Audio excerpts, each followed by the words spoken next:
নির্বাহী আদেশে ঈদুল ফিতর উপলক্ষে এবারের সরকারি কর্মকর্তা কর্মচারীরা দীর্ঘ ৯ দিনের ছুটি ভোগ করবেন। বৃহস্পতিবার শেষ কর্মদিবসে তাই সচিবালয় ছিল অনেকটাই ফাঁকা। এদিন যারা অফিস করেছেন তাদের অনেকেই আবার একটু আগেভাগেই ত্যাগ করেন কর্মস্থল। শেষ কর্মদিবসে সচিবালয়ে অনুষ্ঠিত হয় সরকারি ক্রয় সংক্রান্ত ও অর্থনৈতিক বিষয়ক সংক্রান্ত উপদেষ্টা পরিষদ কমিটির বৈঠক শেষে সাংবাদিকদের প্রশ্নের জবাবে স্বরাষ্ট্র মন্ত্রণালয়ের সিনিয়র সচিব নাসিমুল গনি জানান, টানা ছুটির বিষয়টি আমলে নিয়েই নিরাপত্তা সহ সার্বিক বিষয়ে কাজ করছে সরকার। ইনশাআল্লাহ আমরা আশা করি যে আনটুয়ার্ড কিছু হবে না। আইন শৃঙ্খলা বাহিনী অনেক সতর্কতার মধ্যে থাকবেন এই সময়টা।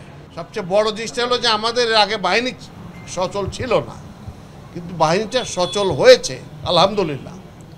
তারা চেষ্টা করছে, এখন ডিগ্রি নিয়ে কথা থাকতে পারে, চেষ্টা চলছে এবং চেষ্টা অব্যাহত থাকবে ইনশাআল্লাহ। দীর্ঘ ৯ দিনের ছুটিতে দেশের অর্থনীতিতে স্থবিরতা আসবে না বলে জানান অর্থ উপদেষ্টা ডক্টর সালেউদ্দিন আহমেদ। আমরা বিশেষ পরিকরে ইভেন উপদেষ্টা মন্ত্রীর সদস্য বেশিরভাগ আমরা ঢাকা থাকবো, এটা কথা হয়েছে।